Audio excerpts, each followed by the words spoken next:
Hello everyone, it's Wednesday on Your View. Welcome to the show. I am Morayo Afolabi Brown. As always, I have my co-host with me. Hello, Nima Akasha Zubiri. How you doing? Fine, thank you.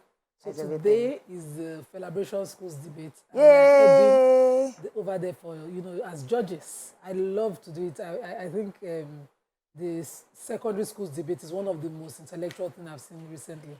And so I'm looking forward to today's one, especially the unexpected question segment where Waiki just throws a question and the children do not prepare for that debate, but then they're made to debate it and the best person then wins. I want to see that today. You're going to be judging, right? Yes. You're going to be in the panel. Yes. Panel of judges. Yes.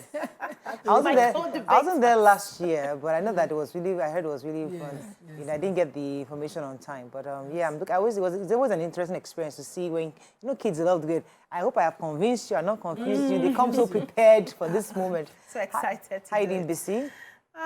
I'm doing well. How is that matter you shared us? Is it resolved? Well, it's not resolved, but, I've just moved on from it. But I got a very bad call yesterday. A friend of mine, Mr. Kasme, who is a journalist, was lamenting that he was arrested by the police at about 12 a.m. when he was heading from the island to the mainland. And they took him to the police station, I think Akim Elu police station in Oshodi, and he was being tortured. He sent me pictures and videos of him being beaten. His ear was bleeding, and he kept telling them he was a journalist. Okay, they said he has to write a statement for movements in the night. And he's saying, I can't write a statement if you don't tell me what the crime is. Movement in the night. I don't understand. Is there no freedom of movement anymore? So it was really, in fact, when I saw the video yesterday, it was really painful. And so let's hope PPRO will say something about this. Yes. Movement. He's a journalist with LTV. So we have to do something about this. Is not fair. But he's threatening to sue because he doesn't. Yes, his lawyer has come to bail him out. I mean, it's sad I don't know. These things still happen. One side, the police is trying to equip the police, trying to clean up this, and there's some others also bringing it down. Because you're cleaning up one side, maybe the information is not getting around. Because I don't understand why you stop somebody for moving at night. Yeah, but they took him to the police station, and the DPO refused him to be released till he makes a statement. For movement in the night. I've never heard that before. There are always two sides to every story. Yeah, so we'd like of to course. definitely hear from that. So for me, it's just also Wednesday, and I'm really happy to be part of the celebration. So celebration has officially started. After today, there'll be other activities. I'm looking forward. They usually have the summit, the debate, symposium. Yeah. So this one is the school's debate. The Monday one is the debate and symposium. So you have international, important persons. Yeah. Issues. And then the party part of it, But there's another party coming. The concert. Yes. The concert. I'll be looking forward to that back one. To back. Yeah. Back to back. Well, Mike always sorts us out. Yeah. Okay, let's go on a break. When we return, we go through the front pages of the papers. Stay with us. We'll be right back.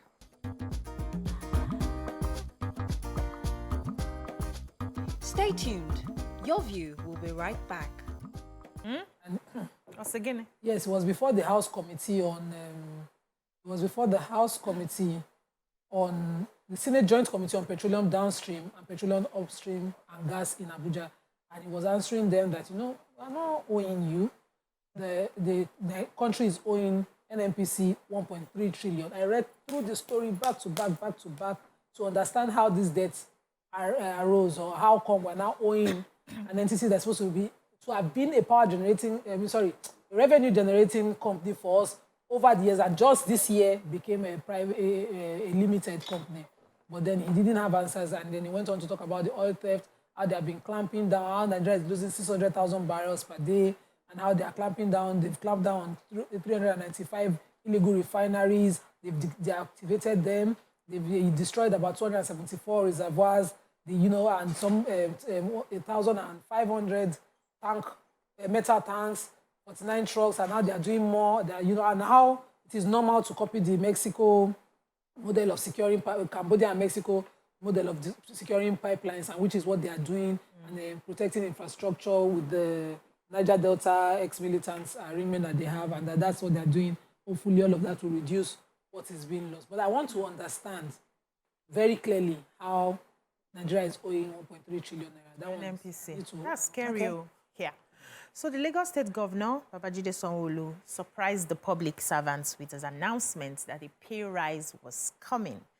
He said that he's doing this to cushion the effects of inflation, high prices of commodities, and rising cost of living experienced across, the world. So he, gave them this news when he visited the Secretariat at Lausa. I think that was yesterday. And he said they are going to be working hand in hand to see how this can be put into effect. So he also announced 25% salary increment for employees in the core establishment agencies. He said he's going to be working with the head of Service Ministry of Establishment, Training and Pensions, and the State Treasury Office to work out the modalities for this upward review. Workers were really excited. They were jubilating about it. He said now that they're going to be increasing their pay, they are expecting a boost in productivity, and they have to scale up their service delivery. That Lagos is more like a pace setter. They cannot wait for the federal government to do an increase before they do an increase. They are constantly, paying attention to the needs of their workers, and they've seen that it's been a struggle for people to actually move with the inflation that is happening. And so this is coming at the right time for them. They're also going to be increasing their fleet of buses. When he came into administration, they had to increase the fleet of buses to 35 buses that will be taking them from their homes to the office and take them back. So he's making plans to increase them as well. That's good news for Lagos State. So let me give an update from PDP. So we've been talking about this issue between Governor Wike and Senator ASUU.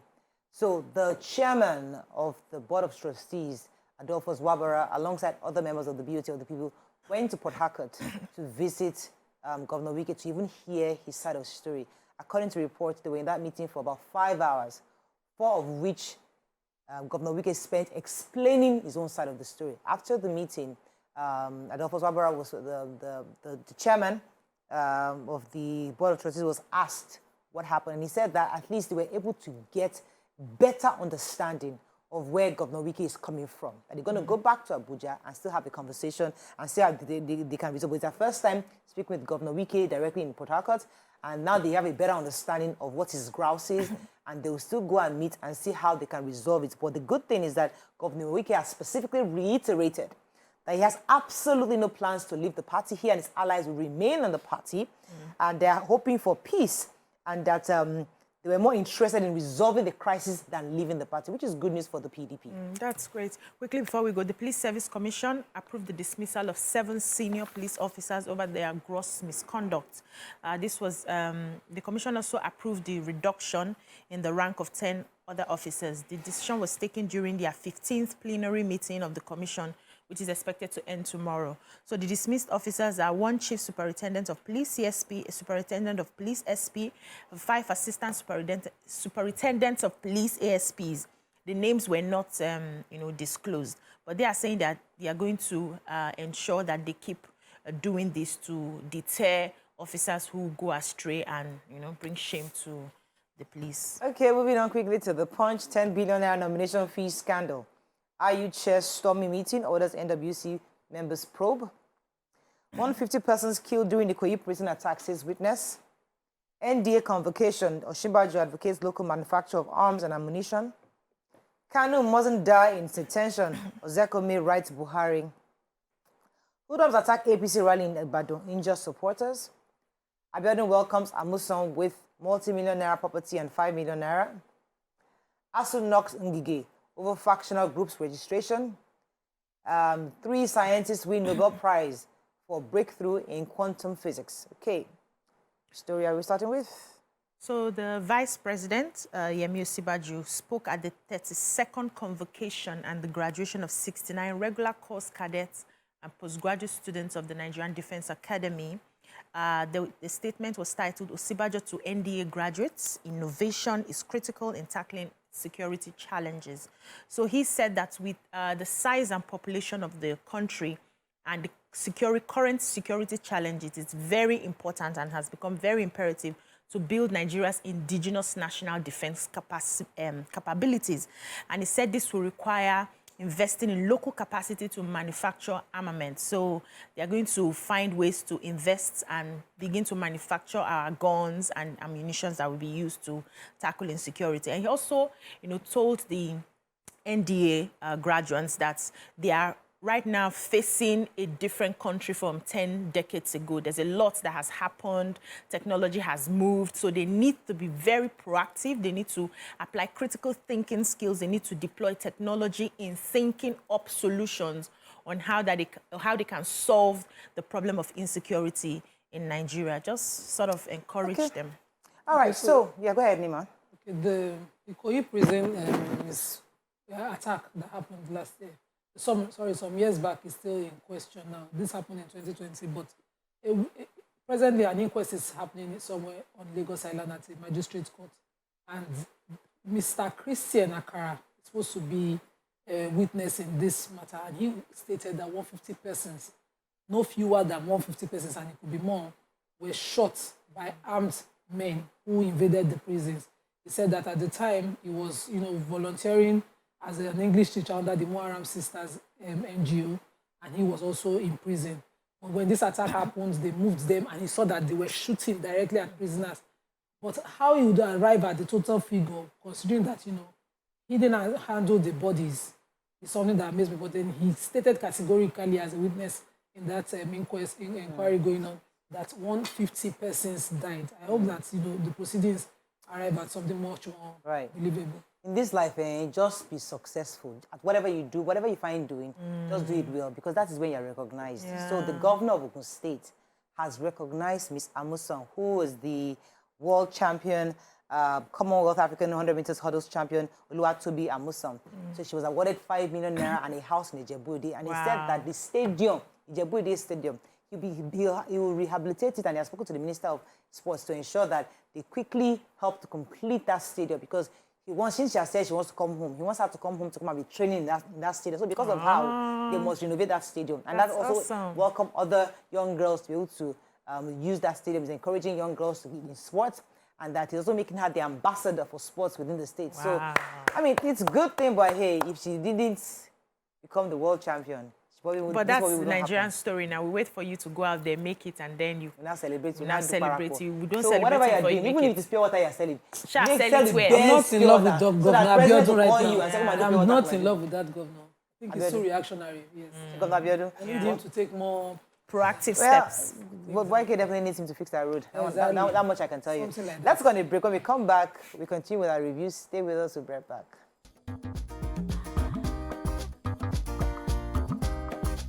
Stay tuned. Your View will be right back.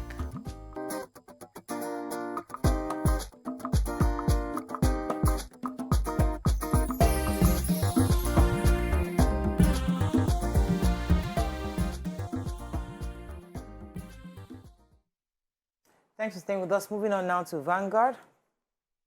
Strike. ASUU aiding corruption in university, says Buhari. Obi rolls out agenda, vows to retool the governance and secure united Nigeria. Sanwo-Olu approves pay rise for Lagos workers. National Honours authentic list will be out soon, says federal government. Nigeria Air, FG raises alarm, warns Nigerians against fake recruitment websites. Detention, Nnamdi Kanu petitions Buhari seeks political solution. APC rally scores injured as auxiliary alleged attacks on Tinubu Folari supporters in Ibadan. And over 67% of women in Nigeria are anemic, says UNICEF. Okay, which story are we starting with? So the nutrition specialist and the Oga at UNICEF says that over 67% of Nigerian women are anemic. This is at the workshop marked the effective management of first 1,000 days window of opportunity for every child, strategic prevention option. And she was saying that the first 9 months of pregnancy and 2 years immediately after pregnancy is extremely important in the life of a child, and that 67% of women in Nigeria are anemic. And for the purpose of childbearing, they will need to build up blood levels, otherwise some would die. This is a fact because, you know, the process of carrying pregnancy through to breastfeeding and all of that, and even to childbirth, involves a lot of blood. And, you know, that process of being a woman entirely, even the monthly cycle, all this cycle thing involves a lot of blood. I am someone that when I give birth, I lose so much blood. And, you know, one of those things that they usually will check while you're pregnant is how well you're doing. So it is of extreme importance for those who don't usually patronize proper hospitals to start to be careful around this, because you just hear, she gave birth, and the baby cried, and she even spoke to us, but she was so weak and then she died. It could be things like this. It's important to use proper medical facilities. Okay, let me start with the Nnamdi Kanu story. So his lawyer, Mike Ozekome, SAN, urged President Buhari to immediately release unconstitutional, to direct his unconstitutional release from custody of the Department of the DSS, actually. He also said that, that he is a British citizen and that he has undergone the worst treatment in custody. According to the petition, he says that his detention violates all known laws and norms of both international and domestic laws, and that it has also broken all Nigeria's obligations to binding international treaties.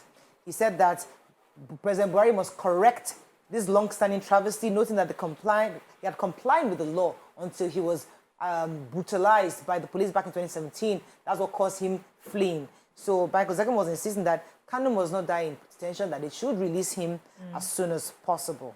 I agree with them. I think the trial should be expedited. I don't know why the trial is taking this long. The adjournments are just too long. It's making unnecessary sense. So yes, jumping bail is criminal. Try him, sentence him, and move on. Let us rest. So the management of Nigeria Air Limited has raised an alarm over fake websites and links used for advertisement and recruitment of suspected members of the public. So the Special Assistant Public Affairs to the Minister of Aviation, James Odaudu, in a statement yesterday was advising Nigerians to dismiss any notifications or invitations, noting that such is currently ongoing. They've been receiving messages to that regard. So he advised those who applied for the earlier official advertised positions to get authenticated information from the official website, which is www.nigeriaair.world. www.nigeriaair.world. And he said these so-called agents have created a host of fake websites and links, and they're using it to get submissions of applications from unsuspecting members of the public. So they are saying that for now, they are going to, they are not doing any form of tests, any form of interviews, any form of examinations now. If they have to do that, you have to get a letter. A letter will be written to those people who have pre-qualified and, you know, met up with the criteria of the B737 requirement. And those ones will be contacted directly. It won't be announced publicly. So Nigerians should be very wary. So the Labour Party presidential candidate Peter Obi has been campaigning in Michigan, United States, talking to Nigerians in diaspora, saying that Nigeria is not bereft of the required human capital, but he will reduce the cost of governance, and also that turning Nigeria around would require sacrifice, but above all, adaptive, transformative, and purposeful leadership that will be imbued with competence, capacity, and credibility to win the elections coming, to lead Nigeria in the coming administration next year. Okay, moving on now to Daily Sun. Wike BOT meeting inconclusive as Atiku flags up campaign October 10th. NNPC posts 674 billion naira profit after tax in 2021. FG slams 30 billion naira suit on Facebook, Instagram, WhatsApp, others over tax. Tinubu won't show medical fitness certificate, says APC. PSC approves dismissal of 7 police officers for misconduct, demotes 10 others. Sanwo-Olu announces pay rise for Lagos civil servants. Explosion rocks Rivers oil wells. And INEC clears 837 candidates for Guba elections. Okay, which story are we starting with? ACON, the federal government, the Advertising Regulatory Council of Nigeria, have sued Meta Platforms Incorporated, owners of Facebook, Instagram, and WhatsApp, and their agents, 83 Resources Limited. They say that this suit is not to regulate online or online media space, but the suit is rather, you know, regulate advertising marketing communications on online platforms and in line with the established rules. So they are suing them for 30 billion naira, which is supposed to be the costs that they've lost through advertising for businesses related to Nigeria and in Nigeria, and never following the rules, regulations, or the law. According to them, the suit is before the Federal High Court in Abuja, and they are seeking a declaration, among others, that the continued publication and exposure of various advertisements directed at the Nigerian market through Facebook and Instagram platforms by Meta Platforms Incorporated, without ensuring that the same is vetted and approved before exposure, is illegal and is unlawful and a violation of the extant advertising laws in Nigeria. He said that this has led to loss of revenue to the federal government, and they're seeking 30 billion naira sanction on top of their head. Oh, wow. Okay, so there was a gentleman, the National Publicity Secretary of the APC, was being asked the question yesterday. That's Mr. Felix Morka, about the health of the candidates of the APC. And he was saying that Asiwaju Bola Ahmed Tinubu is fit as a fiddle. That yes, his body might be old because of his age, but he's actually very fit, and he attends all meetings late into the night. And he's not a medical doctor, but he can definitely assure that he has observed him over several months of late night meetings, and he's as fit as a fiddle. And that the only way he'll be compelled to release his medical certificate is if all the candidates are equally asked to do so. That's the only condition he'll be willing to release his own medical fitness. So fire explosions rocked an oil field operated by Aeroton Exploration and Production Limited in Akuku Toru, a local government area of Rivers State. The National Oil Spills Detection and Response Agency received a message about the fire incident at 2 oil wells operated by Aeroton Exploration. And it said the incident occurred at Akaso Wells 14 and 40 wellheads on Monday. So they had to get their emergency response team, ART, immediately mobilized to the site. And before this happened, they said they saw an illegal vessel just around that oil well, but the vessel was burnt beyond recognition, and the oil wells too are still on fire. So they had to send out to a vendor. The company has mobilized the vendor to come and, take out the fire. So they are still going to be carrying out a lot of investigations to really ascertain what happened. It could be as a result of oil theft that was going on, and then it exploded. All right, the Nigerian Tribune. Let's find a story we have not taken. 3-year-old, 5 others die as flood continues to ravage Kogi. Buhari confers integrity award to policeman who rejected $200,000 bribe. PSC dismisses 7 senior officers. Anambra shuts down schools for over-flooding. Sanwo-Olu announces salary increment for workers. Peace talks with Wike work in progress, says BOT. And APC to inaugurate campaign council October 10th. Right, which story are we starting? Okay, quickly, I love that the Tribune has given some sections to the flood in Kogi State. And according to the president of Ibaji Unity Forum, 6 persons, including a 3-year-old, lost their lives. Also, the House of Assembly lost their quarters in Lokoja due to the flood.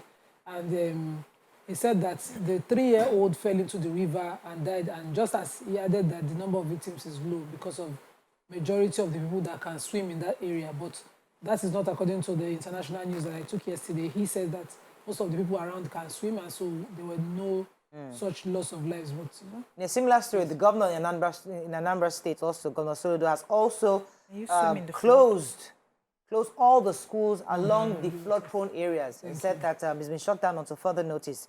There's also reports in the Tribune on the effect of the flood on the rice farms. It is very, very detailed. I think people should read that to understand how this would affect food prices and across the country. Following a flood usually is drought, and I hope that we are able to deal with it. So the Divisional Police Officer of Police Headquarters at Bompai, Kano, Daniel Ama, was on Tuesday conferred with Public Service Integrity Award by President Muhammadu Buhari. And this was done because he rejected 200,000 US dollars that was given to him as bribe to kill a case involving a bureau de change operator, one Ali Zaki. And this guy conspired to rob a Nigerian to the tune of 750,000 US dollars. So he did not only reject the bribe, he also ensured that the suspect was brought to book. So when the president conferred this integrity award to him, he was, admonishing all the other police officers to, take this as a cue to do the right thing at all times. Congratulations to Mr. Ama. We need to celebrate such people. Okay, that's all we can take on Front Page Review. When we come back, we move on to our next segment. Stay with us. We'll be right back.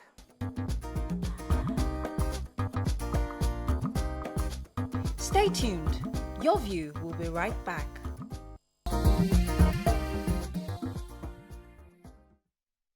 Thanks for staying with us. Joining us on the show now is Aralola Olamuyiwa, a.k.a. Ara the drummer.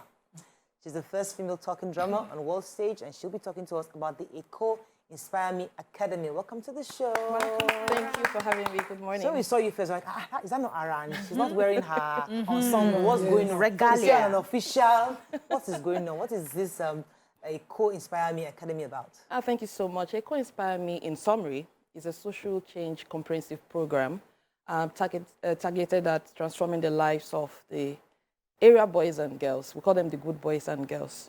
Now, this came about 10 years ago. I had an experience with them in Oshodi. My car broke down. During my interactive session with them, I realized that these guys also want something out of life. These guys, I asked them, aren't you guys tired of being on the streets? Don't you get arrested? They said, the police go tired. They pick us, they drop us. So I said, okay, what do you look onto in the society that you want to be like? They mentioned celebrities as usual, but one of them stood out. He said he wanted to be like Professor Wole Soyinka. Wow. So I said, Professor Soyinka, why? What do you like about him? What inspires you about him? And he went on to say, Baba man jabo go, Baba man soibo. Not him jabo. So I was like, wow. Okay. So over the years, of course, it was an idea. And I said to myself, if these guys have a platform, they probably will be better citizens of the country. Wow. And they'll probably make our society better. So over the years, I started working on it. I tried, different avenues. I tried getting into government because it's something that is a project that the government must support. We need institutional support for this and all of that. And because it's taking place in Lagos, is why we call it ECO Inspire Me. Right. Actually, it's not a Lagos State project. Tomorrow we might go to Oyo might decide to adopt it and stuff like that. So we came up with it, probably formed now. And but for 5-6 years, I tried getting Lagos State to be part of this, so that I had a meeting with MC Olomo. I had to go talk to him. We're going to be talking to your guys on the street. We want to transform their lives. MC said to me, why not? Now. So I said, thank you. So we started our documentaries, but I tried to get the attention of Lagos State. I couldn't. So I called somebody when Governor Babajide Sanwo-Olu came in. So I called somebody. I said, I need access to His Excellency. He said, you know, Mr. Governor now. I said, I never met him. He said, you did. When they had this event where they brought, I think, Evander Holyfield to the country. He said, you know the guy that brought you in, that was hailing you, that tagged you? That's Governor Babajide Sanwo-Olu. I was like, you don't mean it. That's my governor. He said, okay, so I'll give you his number, but don't say I gave you. So anyway, I turned into a witch because I would text him 1 a.m., 3 a.m., 4 a.m. So after some months, Mr. Governor just called me one Sunday. I was driving out. When I saw the call, I nearly entered gutter. I said, you park well. I park well. I had to receive the call. Said, Ara, you've been trying to get my attention on this. What's this program? Talk to me about it. Anyway, I shall brief Mr. Governor. He said, okay, I'll write to the ministry you want to work with, and I'll tell them to support you.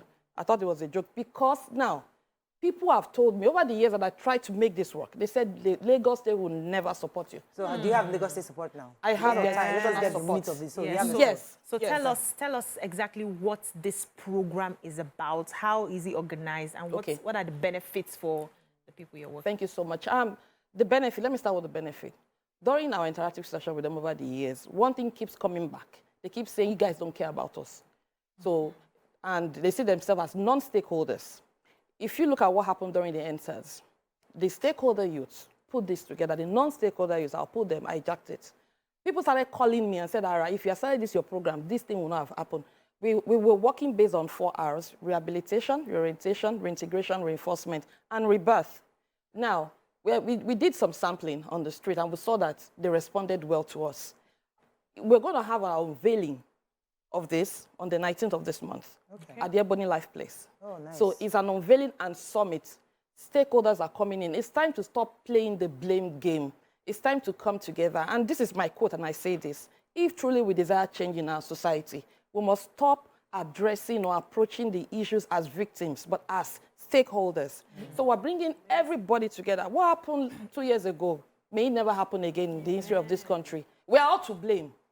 We are all stakeholders. So rather than pointing accusing fingers, you are guilty, I'm guilty, let us all come together and attend to these guys. We're going to have a reality TV show. We're going to be going from local government to local government. We are picking them from the different flashpoints, right? And these flashpoints fall under certain local governments. So why do we work with the local government? Of course, so that they know some of them. They can identify them. Grassroots. Most of them, grassroots. So we have our auditions based on talent, skills, education, sports, and tech. And you put them in the house.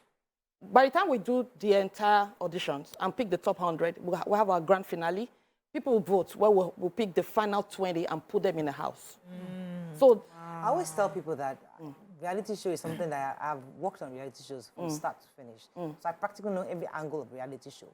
And I know that it needs funding. It's a fund guzzler. Yes. Yeah. So you need Swallows money. Are you going to house them? Do you have a sponsor who's funding it? Are you sponsored, or are you seeking for sponsorship at this point? definitely, thank you. Speaking for sponsors at this point, okay. yes, and that is why we have the unveiling and summit, bringing stakeholders together. Okay. Any brand that doesn't come on board, we actually feel left out. Right. Because these guys, they are the easiest people which you can easily buy their loyalty, right. You know, and I can tell you for free, they want, one of them said to me, can I speak Yoruba? Yeah, go ahead. One of them said to me, Aroba omolowo nìkan ló máa ń ṣe nǹkan báyìí fún ni. You know, àmọ́ kò rí tiwa rò. Àwa náà fẹ́ kẹ́yìn náà máa jáde kẹ́ máa wọlé kọ́kàn yín máa balẹ̀. You understand? So, and they said to me, tẹ́ bá lè bá wa ṣe inú wa máa dùn. Ẹ bá wa sọ fún àwọn ìjọba. I'm sorry, I'm speaking too much Yoruba. But we should do it. It's okay. Translate. So he says, I think that I thought, you know, these kind of things like reality shows are meant for only the rich. Oh. We do not know that you people have time, or you consider us people. Oh God. And so we also want you people to live in peace here, to be able to go and come in peace. Oh. Yes. I can only imagine how difficult this would be to get their attention originally. How easy were they? Very, you know, receptive of you, or were they initially suspicious of you? Well, by virtue of what I do as a musician, some of them know me. Some of them were not so receptive, but they were like, no be today. You know, you know, all kinds of things. But over the years, like I said, it's taken about 10 years. We've been able to gain their, you know, their trust. And they look up to us. So after the stakeholders meeting that's happening on the 19th at the One Life, what happened? Could you pick your guys? Is that a launch for the statewide auditions? Yes, that's a launch for the statewide auditions. Okay, so you'll be going around after that. After that. And how many people are you looking to get? We're looking to get just 20 to go in the house. Okay. Now, let me also add that unlike other reality TV shows, Inspire Me is an academy that will run throughout the year. Okay. The reality TV show is just a pointer to create awareness so that once a year we have that reality TV show. Those who cannot be, definitely we can't house everybody, can have access to our academy where they can come in and, better persons as well. Yes, and access information on how to become, you know, a better person at the end of the day. So they get into the house and the usual, you have activities, you do a competition, and there'll be evictions, and there'll be a winner at the end. No evictions. No evictions. Okay. You will only be evicted if you break a rule, and that's violence. No. You earn points that translate to money, and the only eviction that we call eviction, but it's not an eviction, is a rebirth. That is, if, for example, you see someone, for instance, and say, I like that guy from Ojo Elegba. That is after 2 weeks in the house. That's when that will take place. And that's what we call the rebirth. So don't let me give it out. Watch it, don't worry. Where do we watch it? Thank you. We're going to partner with media houses, but it's going to be live on YouTube. Every day.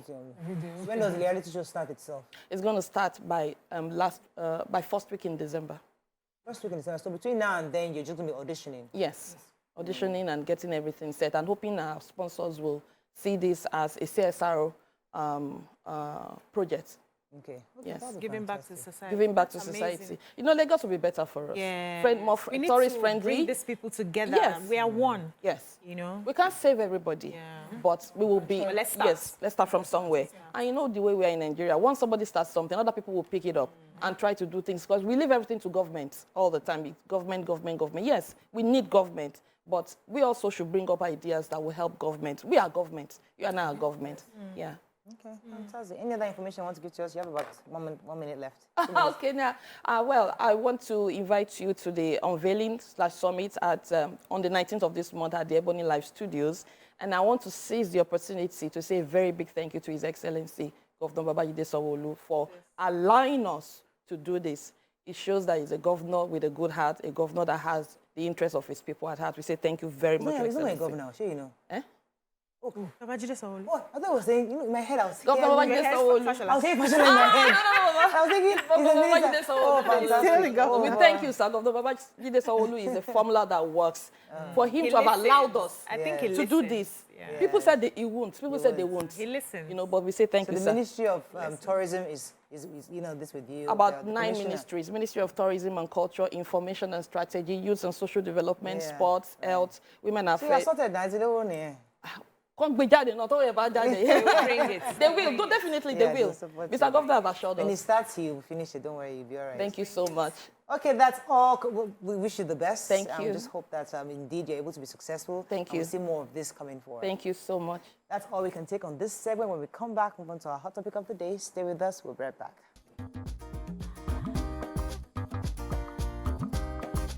Stay tuned. Your View will be right back.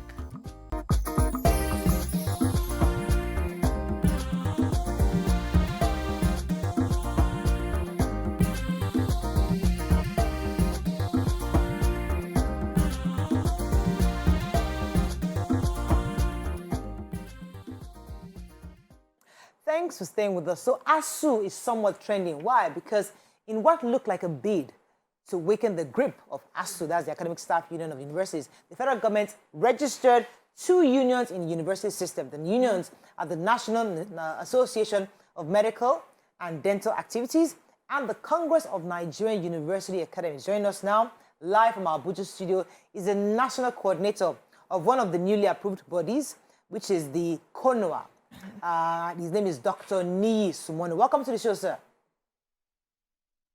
Good morning. Thank you for having me this morning. Good to have you on the show. So, the first reaction many had when they heard about CONUA, that's the Congress of University of Academics, was the fact that, is this a way to weaken the grip of ASUU, or is it going to affect the current ASUU strike? What are your thoughts? How do you respond to that? Thank you very much. I thank you for the invitation of the press. As far as we are concerned, This is the volume. Is it on to do it on Congress, TV that they will hear? the registration of Congress of University Academics, which was participated yesterday, of our application that was put before government in April 2018. And this didn't come, actually. It was as a result of punitive measures, punitive pronouncements of the union we either belong to. That punitive pronouncement included, but not limited, to expulsion. And when the expulsion was done, and a lot of humiliating conditions set on our part, a new union was formed. But that union would not be operated until and unless it has formal recognition by the government. So we immediately applied for that recognition. So as far as we are concerned, we are operating under the freedom granted to us in Section 40 of the Constitution of the Federal Republic of Nigeria to freely associate, to organize ourselves as a union. And that is what came to form yesterday, acceding to the request for registration of our union. So as far as we are concerned, we see it more like democratizing academic unionism so that different perspectives can be taken on board so that we can forge some ideas progress into our university. Okay, sir. Can I go ahead? So I want to understand the timing for this. Do you think this is the time, with ASUU on strike for about 8 months, that this is the right time to be setting up another union? And, you know, what sort of solution do you think this union will be helping ASUU or helping the government get when it comes to education in this time that ASUU is still on strike? Thank you so much. With regards to timing, there can never be any good or bad time since we applied since 2018. And I think the best person to respond to that question will be the Ministry of Labor and Employment. So as regards to timing. With respect to what the union will bring on board in terms of helping our universities, our opinion, strongly so, is that we need to evolve a very good method that will not keep students at home for one day while we fight for improvement of our welfare, which is paramount to us, and improvement of the university environment. And by this, I mean we should start looking for very lofty ideas, opinions, or ways to avoid this strike action. Okay, sir, I would like to understand, you know, ASUU being such a, for ASUU to hold this strike for long, it has the support of most of the lecturers in Nigeria. How much was the population of CONUA when it comes to, you know, lecturers subscribing under it?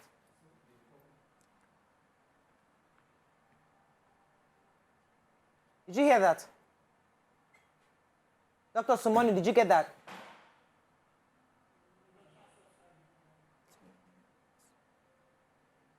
I actually didn't get that question. I don't know whether you are. She was asking about the membership of CONUA. How many lecturers? Can you hear me, sir?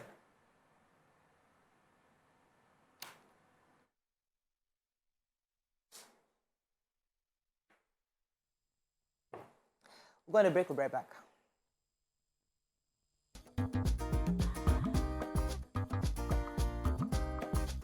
Stay tuned. Your View will be right back.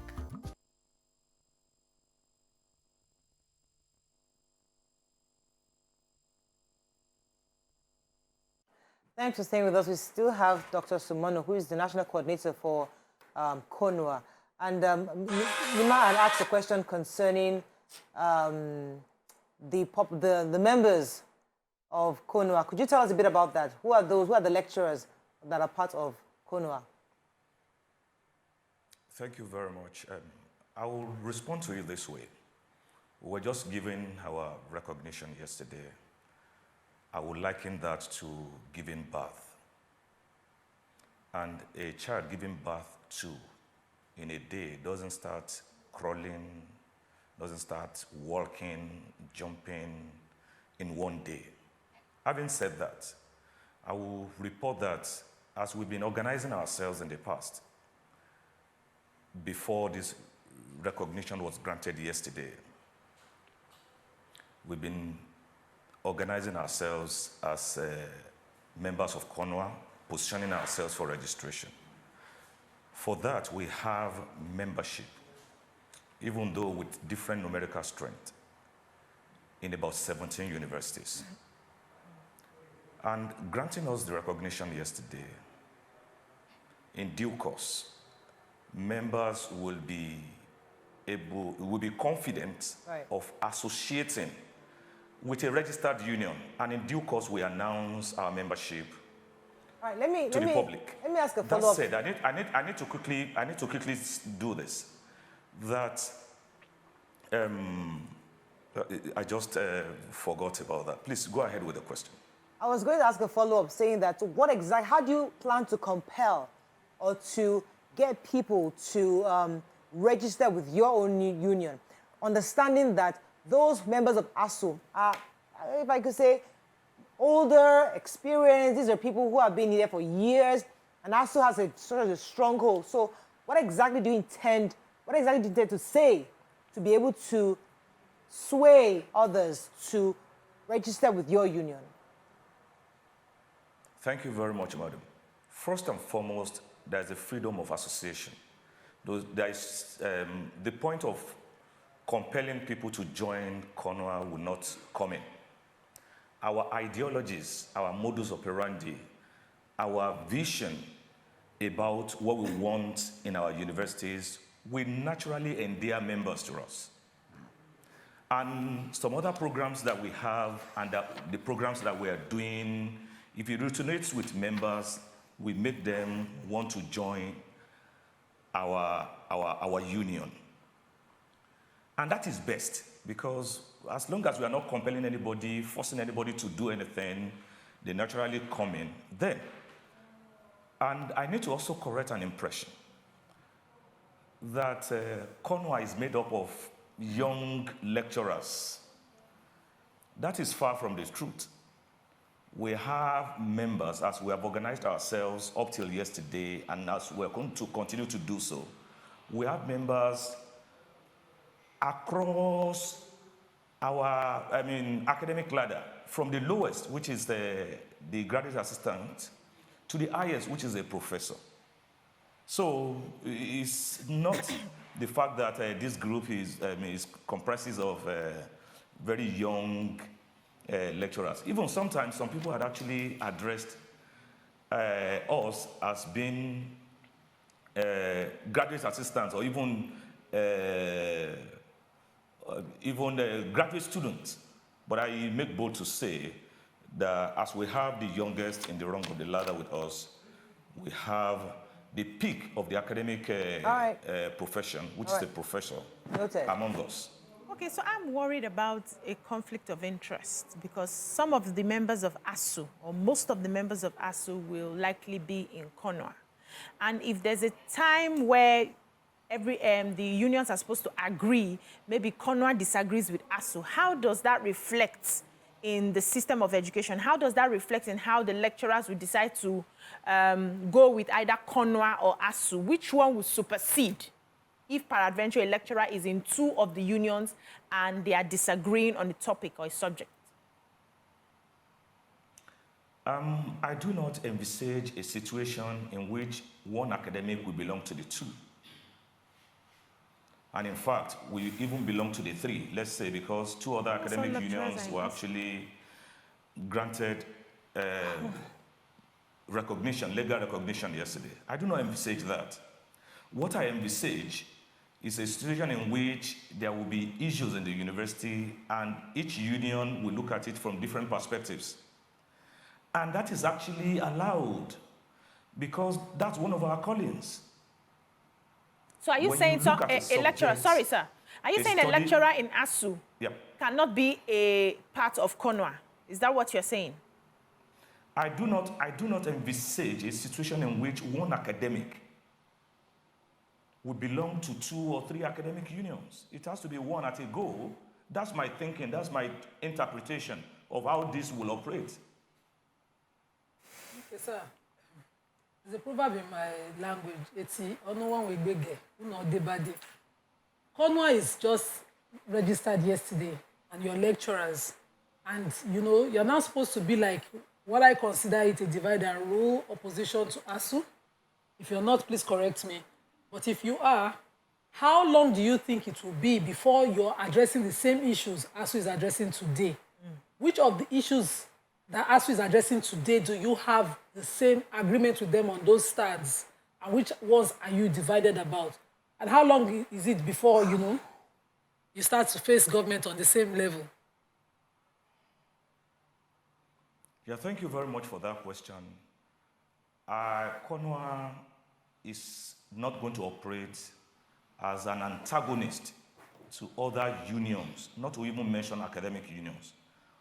On our universities, we operate in the same working environment. We have the same government to contend with.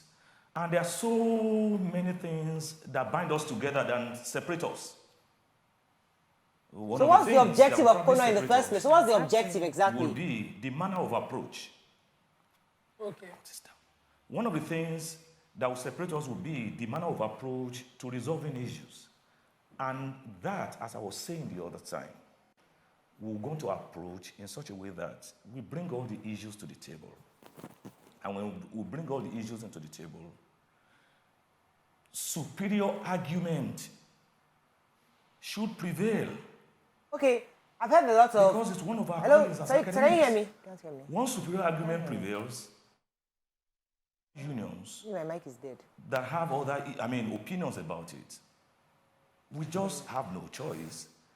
If you meet the attitude of the Minister for Labour at a meeting called between him, ASUU, and federal government by the Speaker of the House of Assembly, that kind of attitude where an appointee of government walks out on Nigerians seated, how would you confront it since you have a different approach?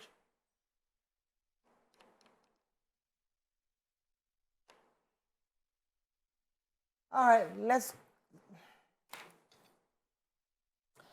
Okay, we're having technical issues. Let's go on a break. When we come back, we continue with our conversation. Stay with us to be right back.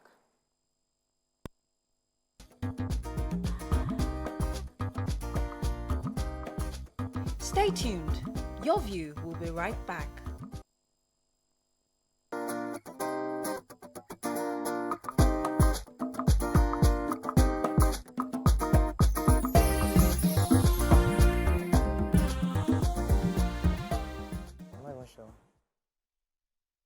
Okay, thanks for staying with us. All right, sir, Dr. Sumono, are you still there? Hello, sir. Dr. Sumono. Hello, sir, are you there? I can't hear them. I heard his voice. Oh, it was there now. He's there, but he can't hear me. Hello, sir. Maybe he can hear you. Maybe she's something.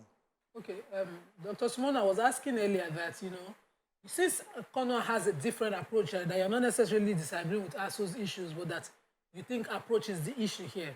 What would be your approach to a minister, an appointee of government, staging a walkout at a peace meeting between CONUA and federal government, like the one that, that happened 3 days ago, between the Minister for Labour, ASUU, and the Speaker of the House of Assembly? The House of Reps, sorry. I don't think he heard you. Since he's not there, did you see that walkout? No, I didn't see it. Okay, so the Speaker of the House of Reps, Invited ASUU that meeting. And of course, as expected, there will be clashes, there will be disagreement over certain issues. But as I was watching, shock catch me when that minister, who I wonder who appointed him, and how we don't have sense of, there's this sense of belonging. When you are in an office, it's not your village council meeting. It's not your elder's family meeting where somebody has to respect you. I don't know whether you understand it. Even if the person is lying, at family meeting, if you get us, go fit to vex. But this is the second time. It was the Minister for Education the other time who walked out on NANS and members of Nigerian Association of Nigerian Students. And now, the Minister for Labour. I couldn't wonder what approach would ASUU have done. I encourage, celebrate the boldness of the ASUU president. In fact, maybe a double approach. Let me take Alhaji Subar, are you there? Hello, Alhaji Subar, are you there? Yeah, I can hear you. Go ahead, sir. Yeah, I was trying to conclude my thoughts on the question raised the other time.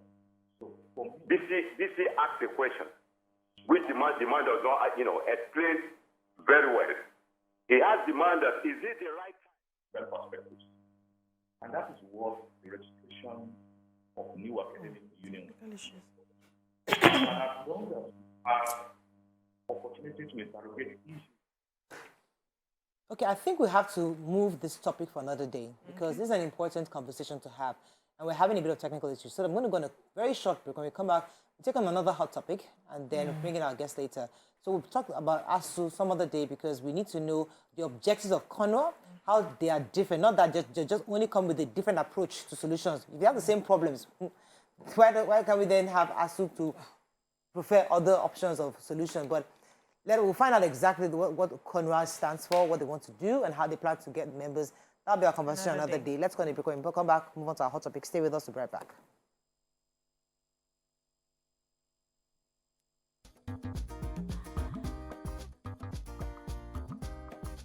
Stay tuned. Your View will be right back.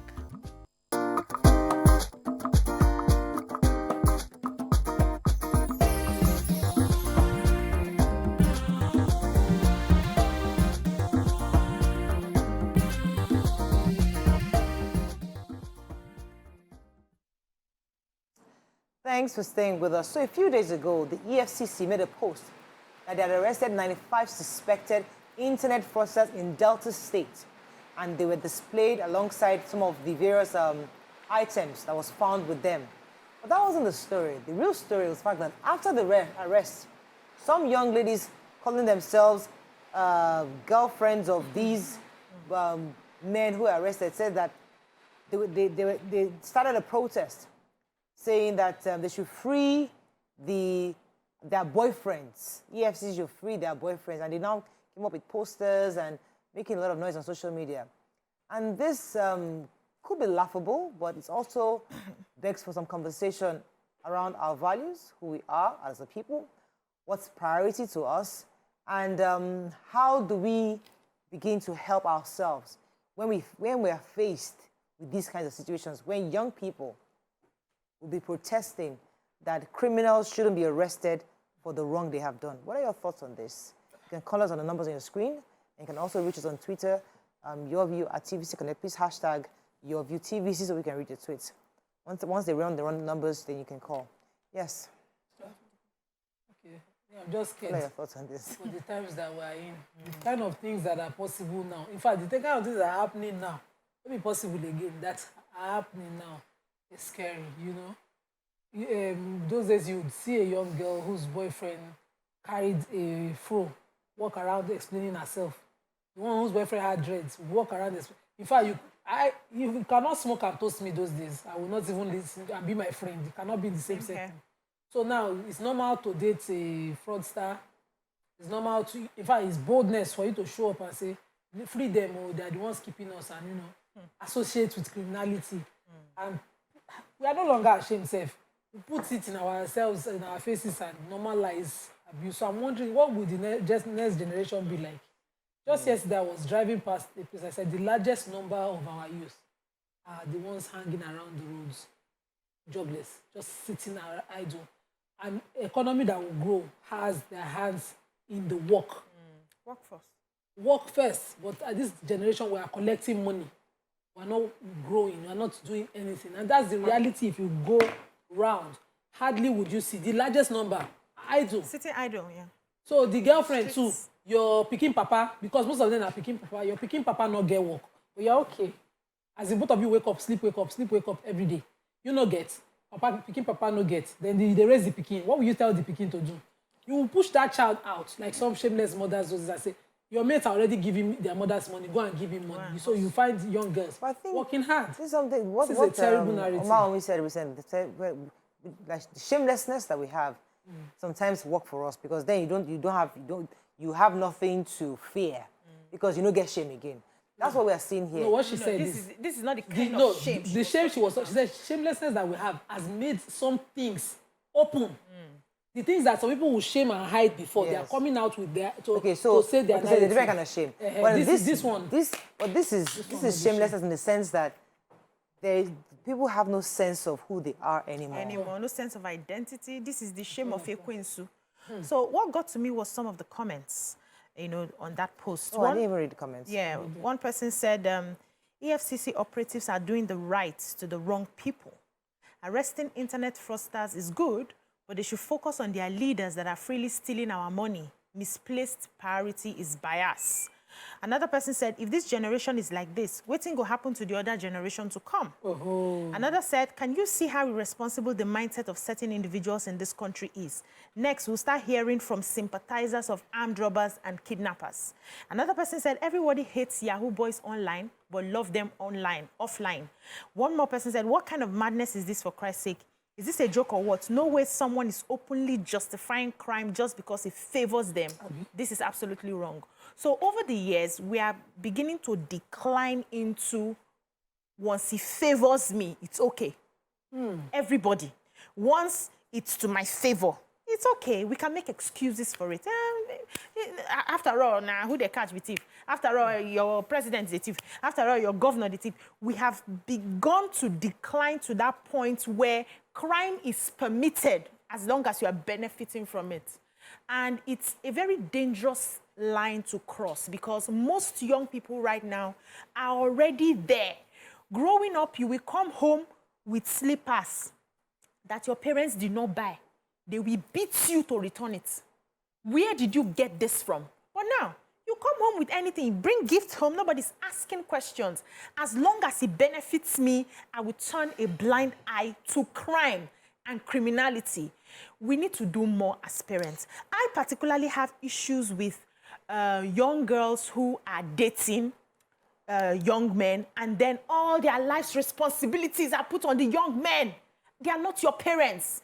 Parents should take care of their children well enough so that they don't become burdens. When we used to have boyfriend and girlfriend at the time, you don't go collecting taxi fare when you go and visit. You don't go asking for money to buy hair. We don't do all of that. And relationships were built based on, I know you, you know me, I understand you, you understand me. Are we good enough? Are we friends? And we move on. But right now, there's always bill on the table before any conversation is heard. You have parents who don't care about the whereabouts of their children, who don't care how these kids are taking care of themselves. You come home, you see different things, you're not asking questions. And then they carry that burden and put on the young boys. Now, the young boys are under so much pressure to deliver so that they can get these girls, and they're getting into crime. I'm not even assuming that there are parents involved. There are many of these people that don't have parents. There are many of these people that are homeless. All of them don't have parents. There are many of these people that actually have been thrown out since they were kids. I've heard stories of people where maybe their father died, they didn't have anything, they have stepmother issues, they've been living on the streets when they were 8 years old. So they grew up by themselves. So it is that's the life they know. And that's what ARA is coming to try to see what they can do to give those kind of people another opportunity. No, this one not be street girls. This one, you see those girls? I'm getting somewhere. Not be street. The point is that, the point I'm trying to make is that there are some people who have, you can't judge their experiences to say, oh, your parents are not putting you right. Not everybody has a parent. I agree with you. I'm just saying that the ones that have majority of these ones, the academy they for Benin and data, they choose. So they call it hustle. Hustle. They are in this. They choose criminality.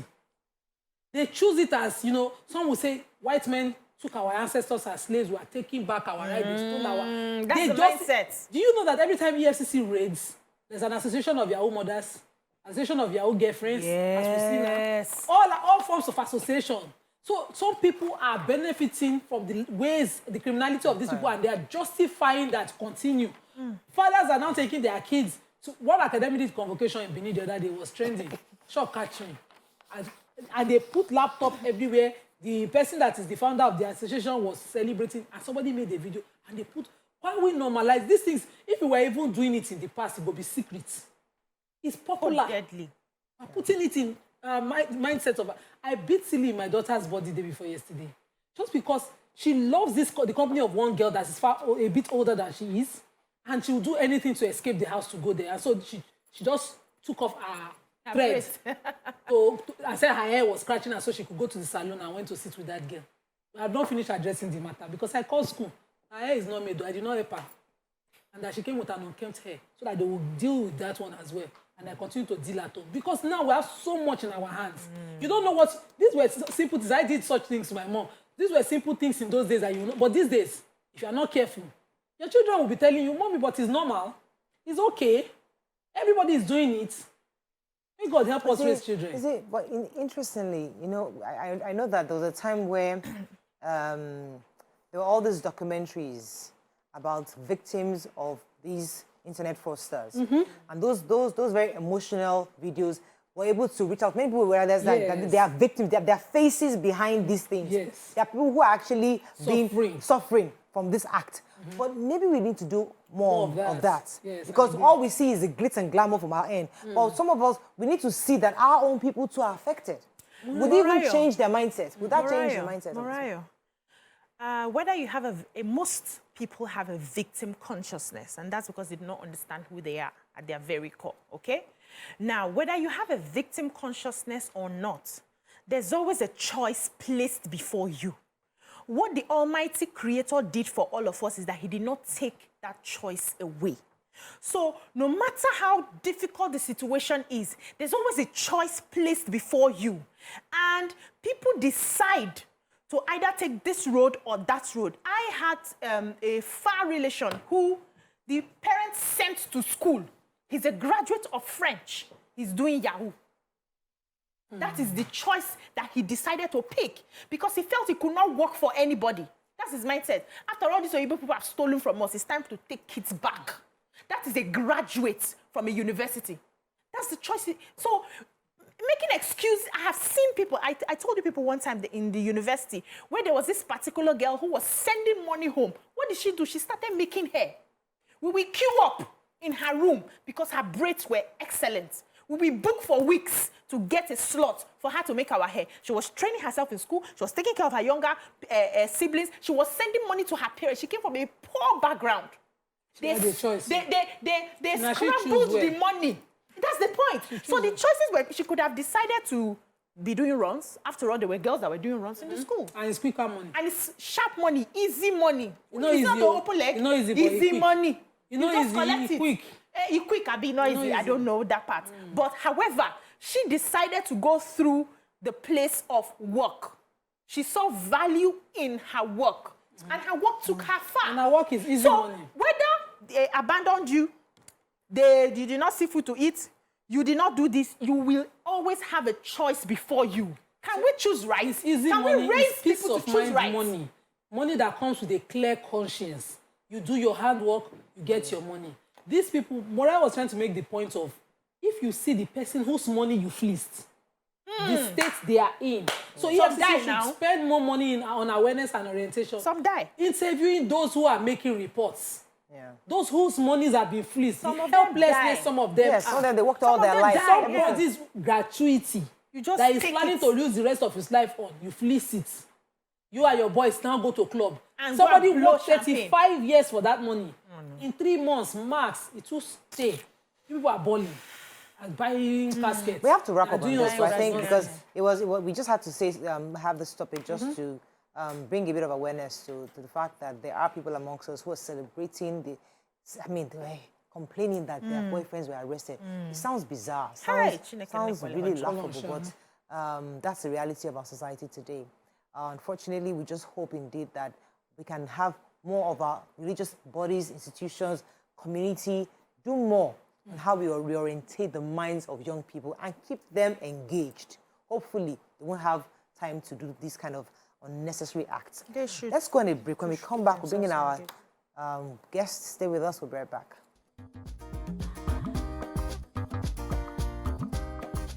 Stay tuned. Your View will be right back.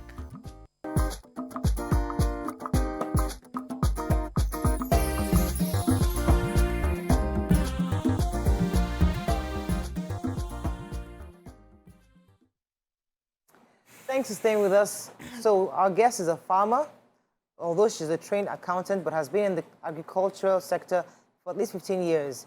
After sojourning outside the country for a number of years, she returned to Nigeria with her husband to establish their farms. Welcome with us, Dr. and Mrs. Moji David. Welcome to the show. Thank you so much. So we like to talk to women who are doing different things in different sectors once in a while, just to celebrate the work you do. And tell us a bit about yourself, your story, how you became a farmer, how it started, and tell us a bit about that. Yeah, thank you so much for having us this morning. Farming, like the introduction said, we were out of the country together with my husband. and we had the leading, to come back to Nigeria and go into agriculture. Of course, at first I didn't like that idea because, coming to Nigeria is one thing, then coming into agriculture is really a big deal. And, it comes with a lot of challenges. It's such a challenging business. But we thank God, at least in the past 15 years, we've been able to, pull it through. But the kind of farming we do is not just farming, it's value adding. Because we try to relate agriculture with health. Because anytime you can have something organic, free of any chemicals, so it will be able to deliver all the necessary nutrients and vitamins as designed by God himself. So you're not just eating food so that your tummy can be filled. You're actually eating so that you can maintain a healthy lifestyle and then live a very good life. So we've been doing that for over 15 years now. We have membership cut across about 14 nations at the moment, and we really thank God for what he's doing. So if I understand what you mean, beyond tilling the soil, planting, and just harvesting and marketing, you focus on particular kinds of plants, or what exactly would healthy farming? Yeah, basically we are into staple foods, your everyday food, but minus chemicals.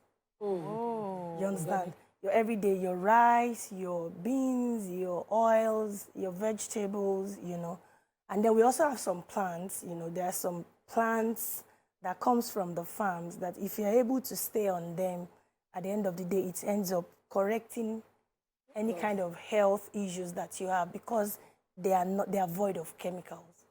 Yeah. So how affordable are these very, very food affordable. Without chemicals? Because yeah. the chemical ahead, do you produce in mass? Yeah, we produce in mass. I just told you we have membership over 100,000. You have to be a member to purchase? We are focusing much more on our members, though you don't need to be a member to purchase. The reason is that we are building a community of people who understand what we mean by healthy living by food. It's not the norm around here. You believe, if you have to live healthy, you have to stay on supplements, you have to do this, So we let people understand the value of eating healthy. So you don't just come by it and just think, oh, this is just ordinary food. So wait, because this is not a marketing show. It's just I just wanted to have an idea. I need to know, one of the reasons why I wanted it to be inspirational is because we need to even know why you started. We don't want to, God just did it and we 15 years, thank God for 15 years. Not about, we want to know the journey because a lot of people are there in their houses, they're thinking, I want to start something. I want to go into farming. I've been hearing about farming. Do you get a loan? Do you buy a house? Do you sell your car? Do you go to the farm to beg somebody in Ibadan to give you? What exactly is the process so that we don't just say, oh, God did it 15 years and I'm doing well? Okay, so I always like to talk about the challenges because that's the most interesting part of the journey. Yeah. Coming back into Nigeria and you have to even purchase your lands and they're being contested, even though you have your papers. And they're like, no, even though you've paid for the land, it's still a big deal to work on the farmland. Then another challenge we really had starting up was getting laborers to work on your farm. Everybody here now is planning to send their children. Yahoo is the option. Okay, I could even say maybe Yahoo is for the bigger boys, but even in the grassroots, like where we have our farms, you see, they prefer to be Okada riders.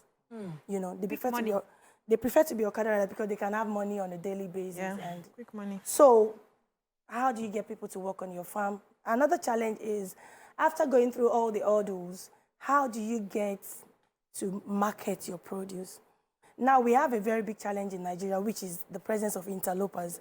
You never get any product from the farm coming straight to the tables of the consumers. It has to go through one, and that hikes the price of the products. It will be so shocking to you to know that the price of 1 tuber of yam you're buying in the market today for 1,500 left the farm for about 400 or 500. Yes, it's 2,000 naira per tuber. Yeah. It will shock you to know that from the farm it's less than 500. Wow. Yeah. So just a basket of tomatoes at 25,000, 30,000 left the farm for less than 8,000 naira. And come to your farm to carry it. Yeah. So we said no, we are not going to do that because we actually face challenges, finishing our products, like the first thing we did was Gary. And we went around, we wanted to see how they were making Gary in Nigeria, and we saw that it was a big mess, you know. So dirty, so Is your processing different from that regular Gary? really, really different. Industrialized. Really, really different. Really, really different. Industrialized. Not too industrialized, because when it's too industrialized, the taste Changes. you will know that Yeah. this one is not That's what I was the kind of asking. Gary we You want. know Gary. You know, so but when you come into a factory that you're producing Gary and everywhere is tiled, you know, there's this normal sack when you grind your cassava, you put it in the sack for fermentation. They are neat. You use it just one time and it's done. Unlike the normal practice you have outside, they reuse and all that. So there's a comment on YouTube that says you look like a model to be a farmer. You look too fly to be a farmer. And there are young people out there who do not want to get their hands dirty. They want that fly, come sit down, speak English. Biko, what advice would you give to them on how they can become farmers and slay like you? Okay, so it's one of the things we do at Extra Large Farms. We are trying to wear a new apparel for agriculture in Nigeria, because normally people don't, oh, you're a farmer. People don't even want to be addressed as farmers, you know. I love to be, I'm a doctor, but I still want to be addressed as farmer. Please put the farmer in my name, you know, because it encourages the younger ones. And that's what we do. We invite people for excursion at our farms. You can come for a family retreat. You can come for a weekend treat at our farm. You know, we want you to love agriculture. We want you to see the way we're doing it. And then when you see it as a thing of joy, not like a dirty business or profession, you will want to do that. So for the younger ones who are coming in now, the bottom line is you will still have to get dirty. Don't mind me looking like this. You're not in the Not field all the now, time, yeah. but when you have to get dirty, you have to get dirty. And when after your normal... You slay out. Yeah, so it's a thing of pride. Farming is pride. But you were trained as an accountant. I wanted to see, was there something in your background, or was there a need that you felt was more patriotic to, what pushed you exactly into farming? So, I would say it's a passion I learned from childhood. Because I remember back in the days, my father, we had a 3-story building, and at the roof of our building, you know, we had a rabbit tree there. So my father would just raise rabbits. So we grew up to love seeing animals grow. You know, we had rams, you know, this Ilea ram, you know. So I grew up saying that, even though I never wanted to be that, I really wanted, in fact, I was looking out to be the next CBN governor of Nigeria, you know. So, but as fate will have it, I ended up marrying a farmer. Wow. So it just clicked. And I love to talk about healthy living. I love to talk about, you know, stay off chemicals. Let's focus on that a bit. So healthy living, we buy a lot of things. How do we, how are we able to differentiate what is chemically induced and one that is organic and from the market? Unfortunately, you will not know until you have a taste. I remember one day we have an office at Allen Avenue, Ngige. So I was hungry. I have this discipline. I don't want to take anything until I've taken something fresh. So I was very hungry that day, and I sent somebody to buy me some cucumbers.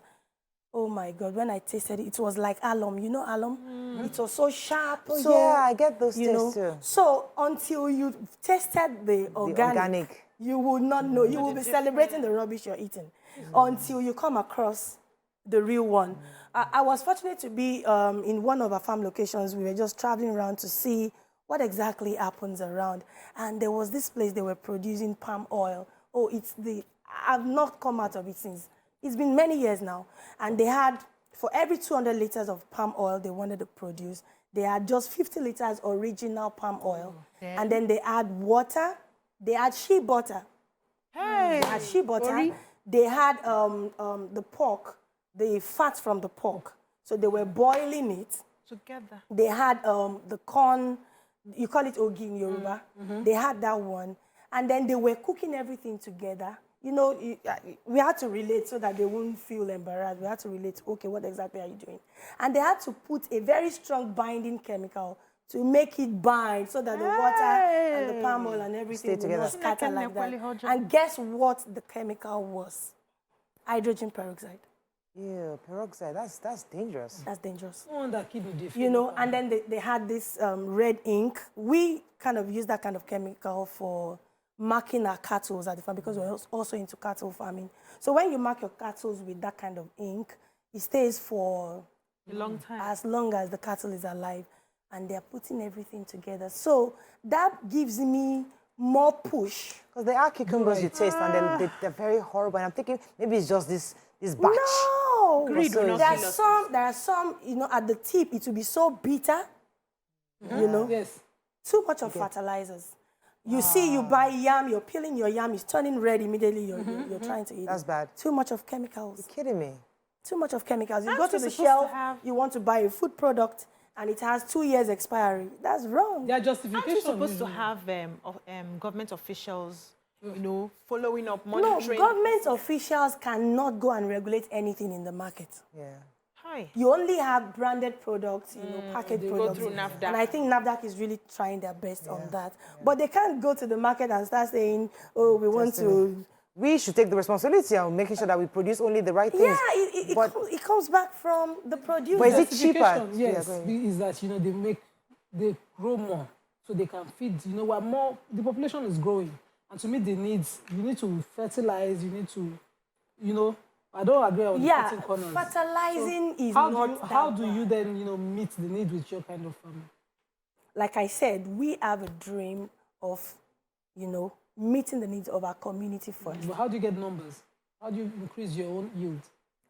Oh, because we are increasing our farms every day, and we have participation, we have collaborations and partnerships from Other farms. from people. So we work together, we train, we understand that this is what we want to achieve. We go to the extent of going on some trainings abroad to ensure that this is what we're doing. So we all have a common goal. You mentor young people? Mentor. Yeah, we mentor young people. I just told you we open our farm up for excursions. We take people off on internships, you know, to learn about. And don't forget, it's not just about farming.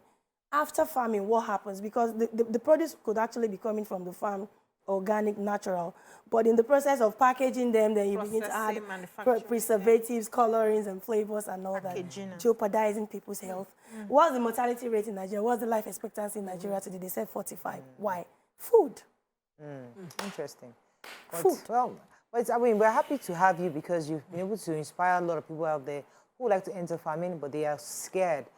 What starts off very expensive. I mean, for you, you're coming in from abroad, so you probably have saved up plenty dollars and pounds. But for somebody we who lost was just... almost everything we came in with. Right. So Yeah. you started from scratch. So it's like starting again from scratch. I told you, the first cassava we produced, very fine. As a matter of fact, we call it ours fine Gary because it's so fine, so pure, no sand, no dirt and everything. But it was a problem selling. You get to the market and they're like, who is this one speaking English? What did you bring here? That's not how It's it a very operates informal here. market. Yeah. So there are shenanigans you have to Yeah. to respect in the Your market. Gary is still fine, no? You didn't. It's the finest you've ever I'm met. sure you say that. All right, but all right. Thank you so much, Dr. Muji, for coming and sharing your story with us. Thank you so much. That's all we can take on the show today. Have a fabulous day. We'll see you tomorrow. Bye for now.